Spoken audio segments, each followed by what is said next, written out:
എല്ലാവരും നാളെ രാവിലെ നമ്മളെ 8 മണിക്ക് എല്ലാവരും എത്തിച്ചേരണം. രജിസ്ട്രേഷനിൽ എല്ലാവരും രജിസ്റ്റർ ചെയ്യണം.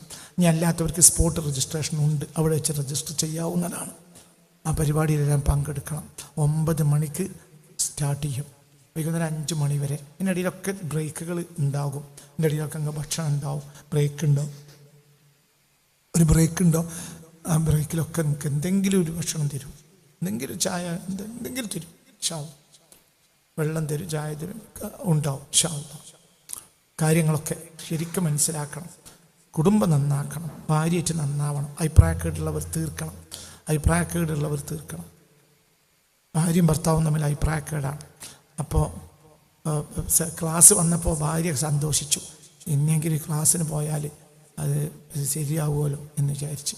അപ്പോൾ ക്ലാസ്സിന് മൂപ്പര് 1000 റുപ്യ കൊടുത്താണ് രജിസ്റ്റർ ചെയ്തു.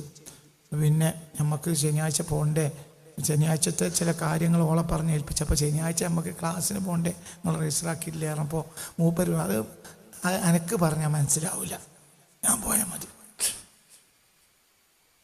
എന്ന്.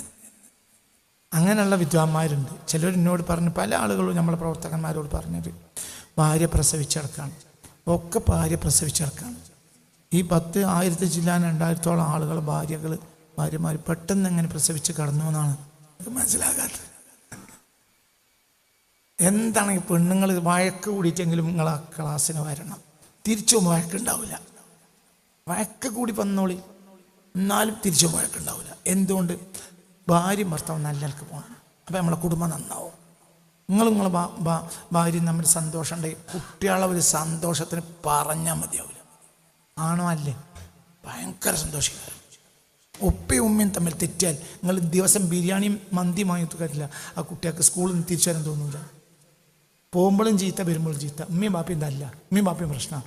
ആ പേരിൽ കുട്ടികൾക്ക് സമാധാനം ഉണ്ടോ? എന്തിനാണ് ആ ബിരിയാണി? ചായ അങ്ങനെ കൊണ്ടുവന്ന് വെക്കും, ചായ.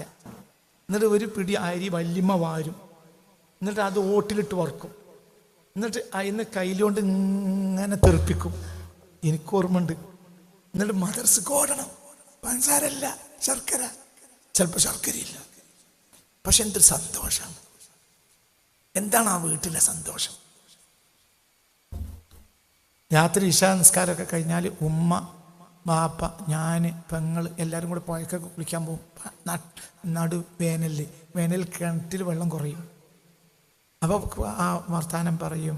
പിന്നെ പോകുമ്പോൾ അവിടെ പാറപ്പുറത്തിരുന്ന് വർത്താനം പറയും. എന്തെങ്കിലും കുറിക്കാനുള്ള സാധനങ്ങൾ കൊണ്ടുപോകും, സന്തോഷിക്കും. വസ്ത്രം ബാപ്പയും ഉമ്മയും എല്ലാവരും കൂടി അലക്കും, ഞങ്ങൾ വെള്ളത്തിൽ കളിക്കും. എന്നിട്ട് നട്ടപ്പാതിരക്ക് കുളിച്ചിട്ട് എല്ലാവരും കൂടി പോരും. എന്താ സന്തോഷം! ആ വീടിൻ്റെ സന്തോഷം എത്രയാണ്! തിന്നാനും കുടിക്കാനും കുറവാണ്, പക്ഷേ വീട്ടിൽ എന്തുണ്ട്? സന്തോഷം. ഇന്ന് വീട്ടിൽ സന്തോഷമല്ല. കാര്യം 2 കൊല്ലം കഴിഞ്ഞാൽ ഭാര്യനെ മടുത്തു, പിന്നെ വേറെ ആരെയും പെണ്ണുങ്ങൾക്ക് ഫോൺ ചെയ്യാനാണ് തോന്നുന്നത്. ഇതാണ് പ്രശ്നത്തിൻ്റെ മുഴുവൻ കാതൽ. അത് മാറണം, മാറിയേ മതിയോ. കേരള സർക്കാർ നാളെ എല്ലാവരും പെരിയിൽ നിന്ന് കയറിട്ട് കൊണ്ടുവരാൻ എനിക്ക് അനുവാദം തരികയാണെങ്കിൽ നിങ്ങളെ പെരിയിൽ തന്നെ കയറിട്ട് കൊണ്ടുവരും. നാളത്തെ ദിവസം നിങ്ങളെ ഒക്കെ പെരിയിൽ വന്നാൽ കയറിട്ട് കൊണ്ടുവരാൻ സർക്കാർ, നിങ്ങളെ പോലീസ് പിടിക്കൂല, നിങ്ങൾ കൊണ്ടുവന്നോളി എന്ന് സമ്മതം തരികയാണെങ്കിൽ നിങ്ങളെയൊക്കെ കയറിട്ട് ഞാൻ അവിടെ പരിപാടി കൊണ്ടുവരും. തിരിച്ച് പിന്നെ കയറിട്ട് കൊണ്ടുപോകേണ്ടി വരില്ല. നല്ല പോകും. നമ്മൾ നന്നാകണം. നമ്മൾ നന്നായാലും കുട്ടികൾക്ക് സന്തോഷം. തിന്നാൻ കൊടുക്കലൊന്നുമല്ല, തിന്നാനൊക്കെ കുറച്ച് മതി. മാങ്ങക്കാലം വന്നാൽ, എൻ്റെ തറവാട്ടിൽ മാങ്ങക്കാലം വന്നാൽ അരി കന്നിമാസം വരെ കൊണ്ടുപോകണം, അല്ലെങ്കിൽ ചിങ്ങം. കാരണം നമ്മൾ കർഷകരാണ്. അപ്പോൾ എന്ത് ചെയ്യുമെന്നറിയോ? മാങ്ങക്കാലം വന്നാൽ വല്യമ്മ ചെറിയ ഒരു ഡൗൺ ആക്കും, അതായത് 2 നേരം കഞ്ഞിയാക്കും. കാരണം എന്തുണ്ട്? പറമ്പ് നിറച്ച് മാവുണ്ട്. അപ്പം എന്ത് തിന്നും? അങ്ങന്നും ചക്കയും മാങ്ങയും അത് മതിയാവും. പിന്നെ ചോറ് ഉണ്ടാക്കിയാലും തിന്നൂല. ചോറ് നമ്മുടെ വല്യമ്മ കുറക്കാനുള്ള കാരണം എന്താണെന്നറിയോ? ഇത് ഏതുവരെ കുത്തിക്കണം? ചിങ്ങമാസത്തിൽ നെല്ല് കൊയ്തിട്ട് കുത്തിയിട്ട് വേണം പിന്നെ അരി വരാൻ. അതുവരെ വല്ലത്തിലുള്ള നെല്ലണ്ട് ഒപ്പിക്കണം. അതിനിപ്പോഴും വിത്ത് എവിടെ കിടക്കണത്? പത്തായത്തിൽ വിത്തിട്ടിട്ടില്ല. മാങ്ങക്കാലവും ചക്കക്കാലം അവസാനിക്കുമ്പോഴേ വിത്തിടുള്ളൂ. പിന്നെ അത് നെല്ലായി ഇങ്ങോട്ട് വരണം. അപ്പോൾ അതുകൊണ്ട് ചവിട്ടും. പക്ഷെ അരിയിൽ ഭയങ്കര സന്തോഷമാണ്. അങ്ങനത്തെ ഒരു കാലം നമുക്ക് കഴിഞ്ഞുപോയി. അന്ന് സന്തോഷം ഉണ്ടാകാൻ കാരണം വീട്ടിൽ മൊബൈലില്ല. ഞങ്ങളെ മൂത്തയുടെ പഞ്ചായത്തിൽ ഫോണില്ല.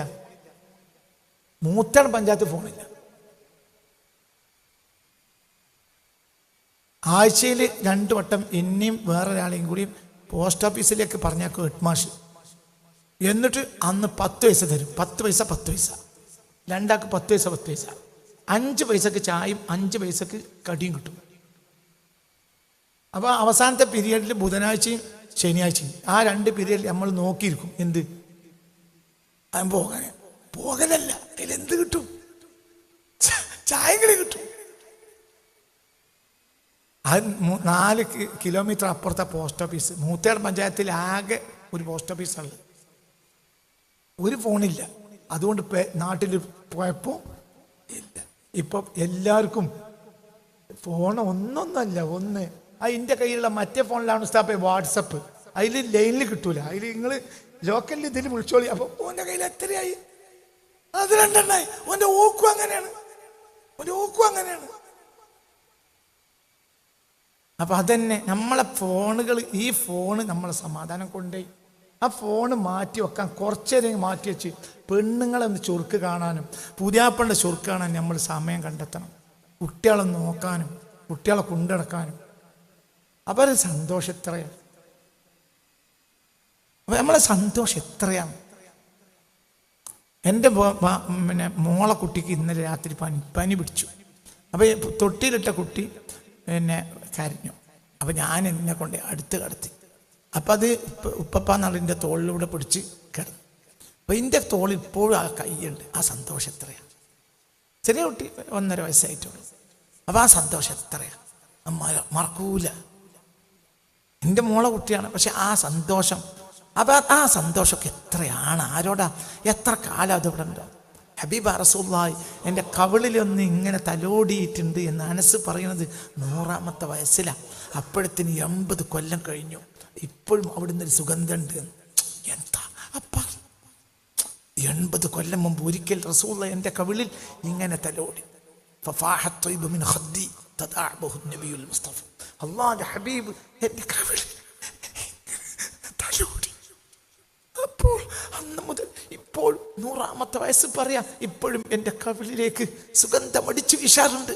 ഇപ്പോഴും ആ കൈയിൻ്റെ ലാളന ഞാൻ ആസ്വദിക്കുന്നുണ്ട്. 80 കൊല്ലം കഴിഞ്ഞിട്ട് പറയാ. അതാണ് സ്നേഹം. ആ സ്നേഹമൊന്നും ഇന്ന് നമുക്കില്ല. കാരണം ഈ ഉപകരണങ്ങളെല്ലാം ആ സ്നേഹത്തെ നഷ്ടപ്പെടുത്തി. അതുകൊണ്ട് എല്ലാവരും ആ ക്ലാസ്സിന് വരണം. അല്ലാഹു തആല തൗഫീഖ് തരട്ടെ. ഒറ്റ വാക്ക് കൂടി പറഞ്ഞാൽ ആ ഓടിച്ചതിൻ്റെ അർത്ഥം എന്ന് പറഞ്ഞുതരാം. അല്ലാഹുവേ, ഇന്നേ തീർച്ചയായും ഞാൻ അബ്ദുക, നിന്റെ ദാസന്. അപ്പം ഞാൻ സറണ്ടർ, ഞാൻ നിന്റെ ദാസൻ. എനിക്ക് കൂലിയില്ല, കൂലിയൊന്നുമില്ല. എന്താ കൂലി? ദാസൻ എന്ത് കൂലിയുള്ളത്? ദാസന് കൂലിയില്ലല്ലോ. ദാസന്റെ സന്തോഷം ദാസ്യപ്പണിക്ക് അനുവദിക്കലാണ്. ഇതിനൊക്കെ ഇനി പണിയെടുക്കേണ്ട ഓടാന്ന് ചവിട്ടിയാ കഴിഞ്ഞത്. അപ്പൊ ഇപ്പോഴും ദാസ്യപ്പണിയിൽ നിന്ന് എന്നെ ഓടിച്ചിട്ടില്ല എന്നുള്ളതാണ് എൻ്റെ അഭിമാനം. എന്തല്ല പറ ചെങ്ങായി, എന്തല്ല. ഇന്നലെ ഇബ്രാഹിം യാസിൽ കൗലഖി തങ്ങളെ ഒരു വാക്ക് 9 മണിക്ക് നിർത്തിട്ടോ, പേടിക്കണ്ട. ഇബ്രാഹിം യാസിൽ കൗലഖി തങ്ങളുടെ ഒരു വാക്ക് മിനിഞ്ഞാന്ന് ഞാൻ നിങ്ങൾക്ക് അർത്ഥം വെച്ചു. വലാത്തു ജിസിനി യാ റബ്ബി ഫിഅലി സയ്യിഅൻ വലാ ഹസനൻ ബൽ ബിൽ ജമാലിൽ മുഖദ്ദസി. എങ്ങനെയാ വരി? അതിന്റെ മുമ്പ് ആ വരി എങ്ങനെ മോനെ? വലാ തുജ്സിനി യാ റബ്ബി ഫിഅലി സയ്യിഅൻ വലാ ഹസനൻ ബൽ ബിൽ ജമാലിൽ മുഖദ്ദസി. അങ്ങനെയല്ലേ മോനെ? അല്ല, അതിന് മുമ്പ് യാ റബ്ബി എന്നൊരു വാക്ക് അവിടെ ഇല്ലേ? വലാ തുജ്സിനി യാ റബ്ബി. അതെ, വലാ തുജ്സിനി, നീ എനിക്ക് കൂലി തരരുത്. യാ റബ്ബിന്റെ റബ്ബേ, ഫിഅലിയായ എൻ്റെ കർമ്മത്തിന്. സയ്യിഅൻ വലാ ഹസനൻ, എൻ്റെ നന്മക്കും പ്രതിഫലം വേണ്ട, എൻ്റെ തിന്മക്കും പ്രതിഫലം വേണ്ട, ഒന്നും വേണ്ട. ബൽ ബിൽ ജമാലിൽ മുഖദ്ദസി, ആ പരിശുദ്ധമാക്കപ്പെട്ട അഴകുകൊണ്ട് മാത്രം എന്നെ കണ്ടാൽ മതി. അത് റസൂലുള്ളാഹി, ഞാൻ റസൂലുള്ളാഹിന്റെ ഖാദിമാണ് എന്നത് മാത്രം കണ്ടാൽ മതി. കൂലി വേണ്ട. നമുക്ക് തരട്ടെ. എന്തിനടക്കും? എന്തിനടക്കും?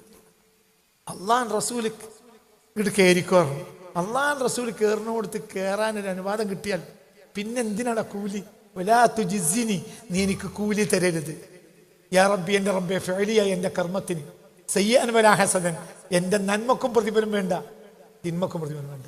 ബൽ ബിൽ ജമാലിൽ മുഖദ്ദസി, ആ പരിശുദ്ധമാക്കപ്പെട്ട അഴകിനെ കൊണ്ട് നീ എന്നെ കണ്ടാൽ മതി.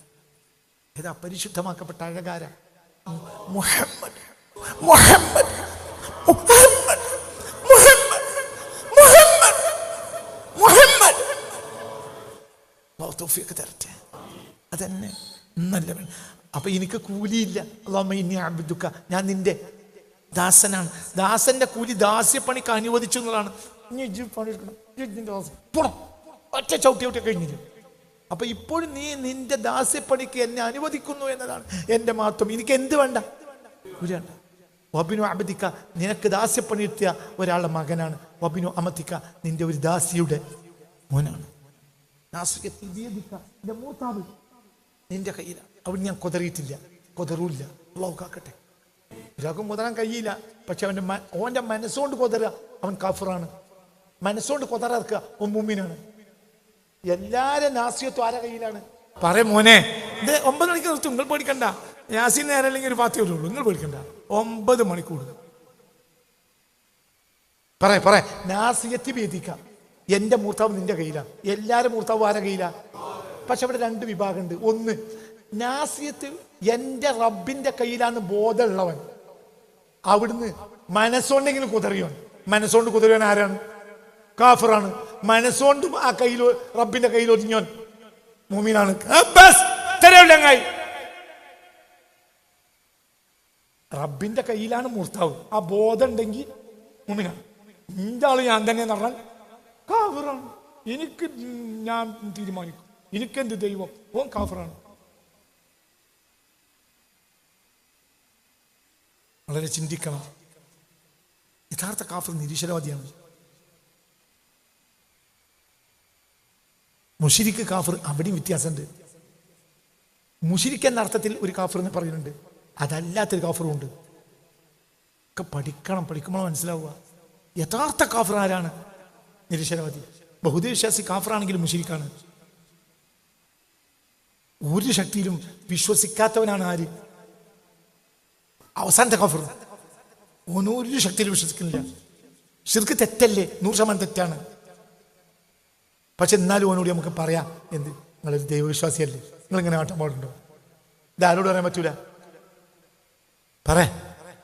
നിരീക്ഷണമില്ല. മോനെന്ത്? മോന് മകളെയും ഭാര്യയാക്കും. സ്വന്തം മരുമകളെ ഭാര്യയാക്കി ആയുസ്സും കൊണ്ടുവരുന്ന ആൾ ഈ നാട്ടിലുണ്ടായിട്ടുണ്ട്, ഈ കോഴിക്കോട് ജില്ലയിൽ. എന്തോ പറഞ്ഞോ? മകൻ മരിച്ചപ്പോൾ മകന്റെ പെണ്ണുങ്ങളെ ഭാര്യയാക്കി ഒരാള്. എന്താ അങ്ങനെ ചെയ്യാൻ കഴിയുന്നത്? അയാൾക്ക് എന്തില്ല? പറ മോനെ, മുസ്ലിമും കാഫിറും അല്ലാടാ വിഷയം. ദൈവവിശ്വാസമുള്ളവൻ അങ്ങനെ ഒരിക്കലും ചെയ്യൂല.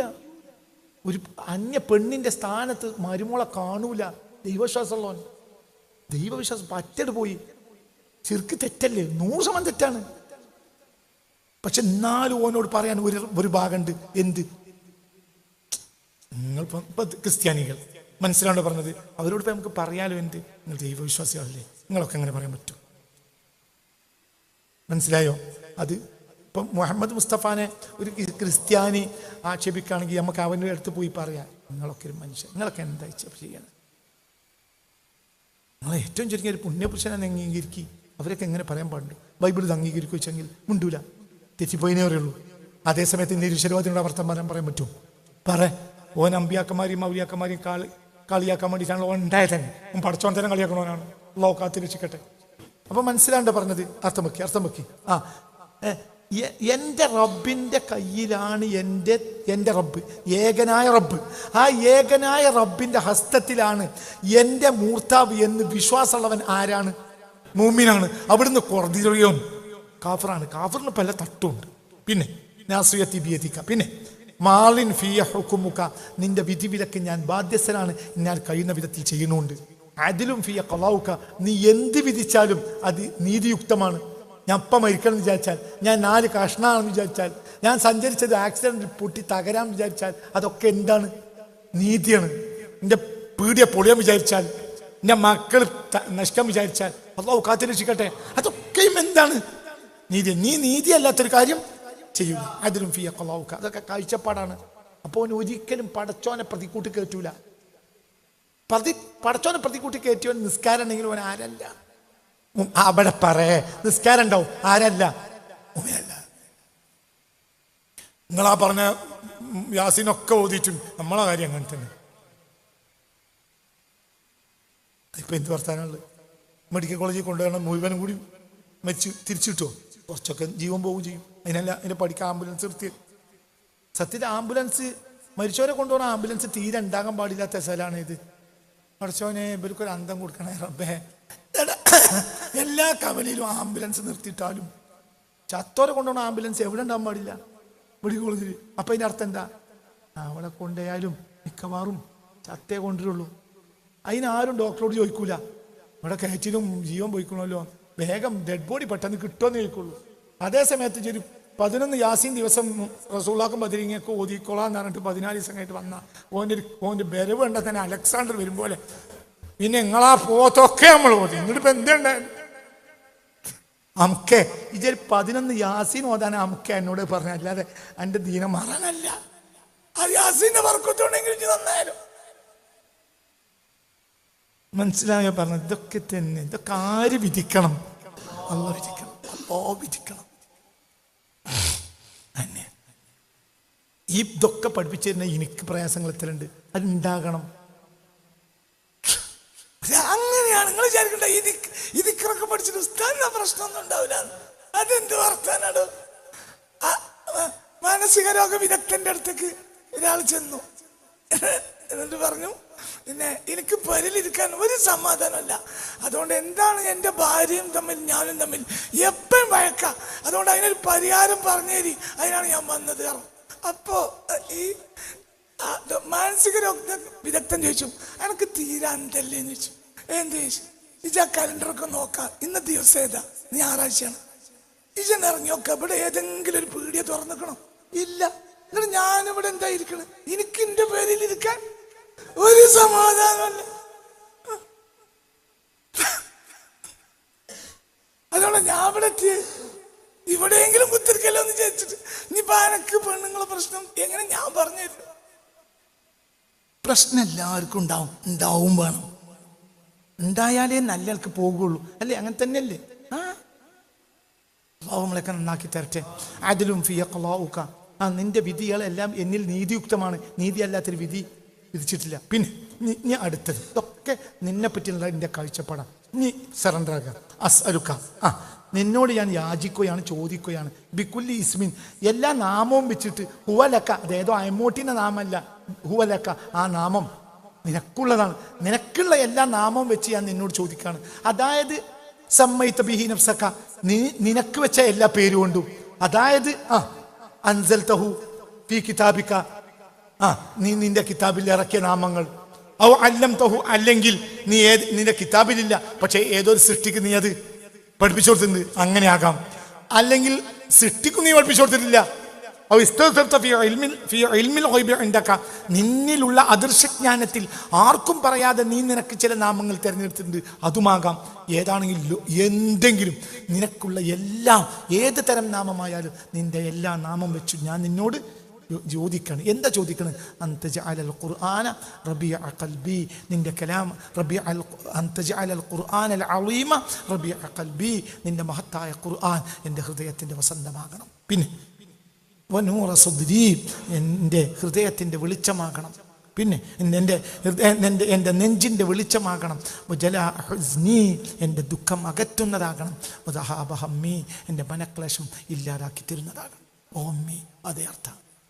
അല്ലാഹു തൗഫീഖ് തരട്ടെ, അല്ലാഹു തൗഫീഖ് തരട്ടെ, അല്ലാഹു തൗഫീഖ് തരട്ടെ. ഇലാ ഹളറത്തിൽ മുസ്തഫ മുഹമ്മദിൻ സല്ലല്ലാഹു അലൈഹി വസല്ലം. അൽ ഫാത്തിഹ. അൽഹംദുലില്ലാഹി റബ്ബിൽ ആലമീൻ അർറഹ്മാനിർ റഹീം മാലികി യൗമിദ്ദീൻ ഇയ്യാക നഅ്ബുദു വ ഇയ്യാക നസ്തഈൻ ഇഹ്ദിനസ് സിറാത്തൽ മുസ്തഖീം സിറാത്തല്ലദീന അൻഅംത അലൈഹിം ഗൈറിൽ മഗ്ദൂബി അലൈഹിം വലദ്ദാല്ലീൻ. ആമീൻ.